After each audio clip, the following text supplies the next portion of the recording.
This week, we're talking livestock slaughter, cold storage, and we'll dig into those cattle on feed numbers. Welcome to the weekly livestock market update on Brownfield. I'm your host, Meghan Grebner. With us, as always, is University of Missouri livestock economist Scott Brown. Good afternoon, Scott. Good afternoon, Meghan. All right, we're going to talk about the livestock slaughter numbers, specifically those beef cow slaughter numbers. We're going to take a look at the placements coming up. But first, let's recap what happened this week in the markets. Yeah, so maybe not a lot of good news this week if we start on the cattle side of the equation. So live fed steers, we're going to call them $3.40 lower this week. Those feeder cattle markets were also lower this week, Meghan, anywhere from $6 to $11 lower on the week. October live cattle futures contract was down $2.50. And we saw the September feeder cattle contract down 65 cents. Choice box beef was also lower this week. It was down nearly 60 cents on the week, which puts it below where it was a year ago at this time. On the hog side, cash barrels and gilts, they were down $2.55 this week. The October lean hog futures contract was up $5.55 this week. We also lost $2.76 on the pork cutout value. Lower hams and bellies really led the way for that lower pork cutout value. It's really been a rough couple of weeks on the cattle side of things. I would assume, and I know we briefly mentioned this last week, but also maybe a reminder to manage some risk and to think about things to make sure we're not catching these risk management opportunities once we've slid all the way to the bottom. Yeah, for sure. So undoubtedly, we've had some markets that have not been moving in the right direction for us from a producer standpoint. I tend to be focused on cattle more than hogs, only because of just the lofty levels we've been at on the cattle side. And I will say, even though we're lower than where we were 3 or 4 weeks ago, it's important to remind ourselves those are still well above any kind of historical average one might want to go look at. And I keep saying, to me, the fundamentals suggest we're going to stay tight, and we'll see some higher prices as we move ahead, especially if demand stays with us. All right, let's take a look at the weekly slaughter numbers. How, on the cattle side of things, how are things looking, and hogs as well? Yeah, so USDA tells us for the week ending August 24th, a run of 608,000 head of cattle this week. That is up, so up 6,000 head from what we did last week, but down 18,000 relative to last year. On the hog side, a run of 2.503 million head of hogs this week. That's 9,000 head less than we had last week, but up 9,000 head from what we did last year. As we take a look at those year over year numbers, where are we headed? Yeah, so interestingly enough, we're getting locked in a little bit more on those percentages. So cattle slaughter down 4.2% year to date, while hog slaughter is up 1.2% year to date. All right, the first of the big reports out this week, livestock slaughter numbers, which means we're looking at beef cow slaughter, and we'll get to that in just a second. But overall, beef production for July 2024. Yeah, so about 2.3 billion pounds of beef was produced in July of 24. I like to realize that was 8.5% above where we were July of 2023. And when you look at beef production year to date, so we're only down. So we've produced 15.6 billion pounds. We also produced 15.6 billion pounds year to date 2023. So we are down 0.2%. But it's amazing what this industry has done through higher weights to offset what's less slaughter. Now, I will say, so year to date, cattle slaughter, we were talking about, what we've been seeing of down 4.2. But when you look at cattle slaughter in July, we're actually been running above year-ago levels. We talked about WASDE last week, but USDA is actually calling for second and third quarter of this year for production to be higher. Now, That's amazing with just the numbers we have. Dressed weights up 3.6%, up 30 pounds relative to where we were a year ago. That's been a big part of the story. I have a question about the hog weight element. We've pushed these weights higher. It's easier to do, right? Because we're feeding cheaper feed, we have grass available. Does a drought is a drought going to be what forces us to push weights back, or is this just going to be more closer to what could be a new norm?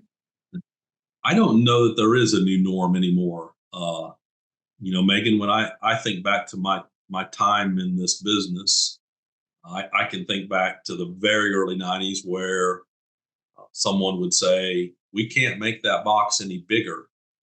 And yet every year we seem to be increasing slaughter weights. And I shouldn't say every year, but the trend has been up ever since I've been doing this. I'll say I think the genetics are different today. I think that supports bigger carcasses. $4 corn also helps support bigger carcasses as well. So I'm not sure we go away or go down considerably. $7 corn certainly would put a crimp on things and would be one reason we might go lower. But I think we're here with heavier weights for a period of time. I think the big issue then becomes some of the muscle cuts that we might talk about. Are they the correct size, portion, if you will, especially if I'm talking about an eating out experience?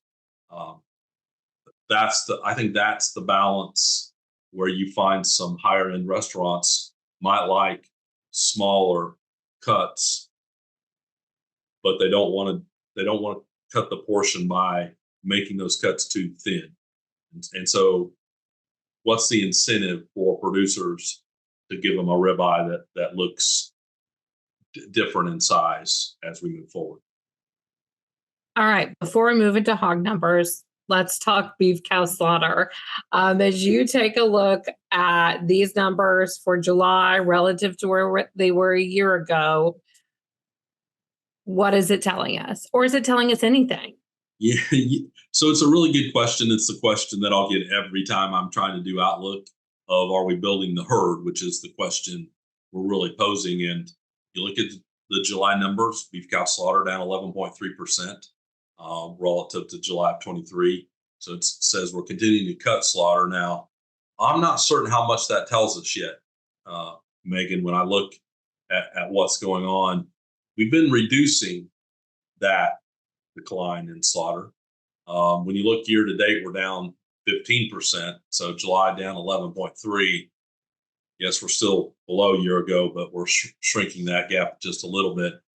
To me, it's a sign of, well, we're not necessarily holding cows back trying to grow the herd, but we're also not probably trying to contract as hard as we once were as well. I'll keep saying. So I think we were down 2.4% in beef cows January 1 of 24. Although we didn't get a July report, I would guess we were down less than 2%, just given some of the other data. So I think that's the best we can get out of that beef cow slaughter data right now. If only there was a report available to tell us what was happening in the middle of the year, right? Yes. So of all years not to have a July 1 cattle report, this would have certainly been the one that would have been nice to have seen where we were at. All right, let's talk pork production. That also included in the livestock slaughter numbers. Man, there's just the production ability and capability of producers today is impressive. It is. I think it has changed the cyclical behavior of some of these industries as well, just given how we produce hogs and cattle today relative to where we would have or how we would have in the past. I keep finding it interesting. Pork production also roughly 2.3 billion pounds in July. It was a little less than beef production, but they're almost on top of each other. That was up 12.2% relative to where we were a year ago. And when you look at the year-to-date numbers, Pork production, so about 400 million pounds above beef production in this year-to-date number at 16 billion pounds. That's up 2.5%. Hog slaughter was up 11% in July 2024 relative to 23, which contributed a lot to the increase in pork production. So a little different story relative to beef. And I think part of this is the productivity gains we're seeing on the hog side continue to show us larger hog slaughter runs. Efficiency, and that I go back to the latest, or so it would have been the June quarterly hogs and pigs report, talking about and highlighting the efficiency of producers just in general. And it's incredible to see how the genetics have changed, how all of that has just improved greatly over the years. Absolutely. And I'll say to the hog side in particular, 2023 was such a tough year for them financially. And so I think a lot of them spent time trying to become more efficient. This was all a fight about cost efficiency. And I think it's showing up in the productivity gains that we're seeing as well, even though some of them were really focused on how do I reduce cost in what's just a terrible year for us in 2023. Cold storage numbers also out today. We'll talk about it before we get into cattle on feed. As you take a look at ending stocks for both beef and pork, what do you take away from this report specifically? Yeah, so I think we've been on this for a little bit. No concern, right, is the short answer to that. Beef ending stocks as of end of July down 0.8%. Total pork ending stocks down 4.3% relative to where they were last year. I think the other thing, the longer term here too. So my point of comparison is 2018 through 2022, and it's comparing Julys of those years. Beef down 11.2% and pork down 13.1%. Just tells me, we don't have a buildup of stock issue to worry about. Now, when we look a little bit at pork, bellies were down 16.5% relative to 2023. And that really was what pushed overall pork ending stocks down. Now, we're not as tight on bellies as we would have been back in a year like 2017, but we are down relative to where we saw ourselves in July of 23. Ultimately, I feel like this shows that demand is holding steady. I mean, we're not moving drastically one way or the other, right? Like, especially when you think about increases in production on the pork and hog side of things. Yeah, absolutely. If we were talking about building stocks, we'd be more concerned just about whether there was some weakness in demand, but it doesn't look like on either side. We're really seeing that. And I'll say for beef, demand seems to be really strong despite what's record or near record prices for consumers. And on the pork side, we're able to push the additional production to consumption. So we're in good shape. And although you and I don't talk chicken very often, you take the combined of those three meats down 6.5% July of this year relative to July of last. 1.6 billion pounds of those three meats in freezers. We haven't been at that level since 2021. All right. Big report out this afternoon. Cattle on feed numbers. Obviously, you and I talked last week. You said you're watching placements. What an interesting August 1 number. For sure. So I expect most are going to find this report to be bearish, and it's going to hinge on being bearish because of those July placements. Now, I think the story is a little more complicated here because when you look back at 2023, July placements were abnormally low, and I think so. Although, all right, so July placements came in at 105.8 of a year ago. that was nearly outside the upper end of the pre-report estimate. The upper end was 105.9, average guess of 104.2. So everyone understood that we were likely going to be higher given just where we were last year. But perhaps being that far at the upper end is going to be the bearish news for cattle markets. On feed August 100.3, just keep saying we're kind of running the same levels of on feed. And to our discussion about cattle dressed weights, keeps telling me that we're feeding these cattle longer, and that's all providing us with lots that tend to be fairly full. I'm not convinced longer term we can still keep doing that.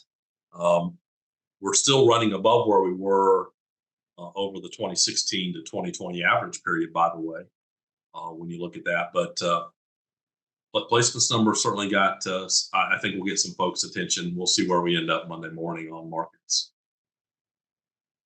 And that said, I mean, and I know we talked the risk management element at the beginning, right? But knowing that this is where this is, or does the market digest it because we knew a year ago placements were such a one-off in comparison to where they should have been or where the rest of the year had played out? I think if we get some slightly bearish, that's where we should be given the placement number we ended up with. So we'll see where these markets are at. But to risk management, all right. So I'd say way too often LRP. For those that aren't doing any kind of risk management, LRP, although we talk about it like it's a put option using futures markets, it is not that. In fact, you know what you're going to pay up front. Sorry, what you're going to pay. You don't have to pay until that contract is done, but you know what you're going to have to pay. There are no margin calls. I think it's fairly straightforward. For those that have never done risk management, there are so many great opportunities, even though we've seen some slide in cattle prices, to protect the downside. And if you get far enough out of the money, it's still relatively inexpensive. So I encourage those that will say, well, I've just never done it, I'm not going to start. This is a good time to reach out, especially if you already have a crop insurance agent. They're more than likely selling LRP as well. Find someone that you trust out there that's in this business, and they'll walk you through. It's a pretty straightforward step-by-step process. That'll do it for us this week. As you look ahead to next week, we have quarterly outlook for U.S. ag trade. We'll take a look at U.S. and Canadian hog inventory and restaurant performance index. What are the major things you're watching for out of those reports? Yes, I'm really curious on restaurant performance index to see as we look at general markets today, they're closing fairly strong on some hope that interest rates will get cut. And given some of the news from Wyoming today, it seems like that's in order. So do we get any kind of, are we getting any kind of bounce there? We're getting something more positive. So ag trade, I will say, going forward, growth in consumption of our ag commodities across the board, I think that hinge a lot more on what happens in growth in global trade than domestic consumption. And so what do we see out of USDA's look at ag trade in front of us? I think will be interesting. Does this slight pullback in prices maybe help trade outlook because we're pricing wise maybe are a little bit more competitive because we've been so high in terms of global market if we take the quality part of it out, right? So you're correct about the direction. I'm not sure how quickly we get some of that help. I from what we talked about today in terms of where markets have been, for me, choice box beef that's now $1.20 below where it was last year. As much as our producers may not like that because it might mean lower cattle prices, it might get us in some markets that we typically haven't been as good at as we've looked at 2024, just given these higher prices. Plenty for us to talk about in the next coming weeks and months. It never ends, Megan. Good thing markets aren't boring. All right. We will see you next Friday. Scott, thank you so much. Sounds good, Megan. So, have our weekly livestock market update delivered your email box every Saturday morning. Go to brownfieldagnews.com. You can also submit questions and comments. And for a daily rundown of what's going on in the commodity markets, make sure to check out John Perkins' Market Minute, not once, but twice a day. Have a great weekend. I'm Meghan Grebner for Brownfield.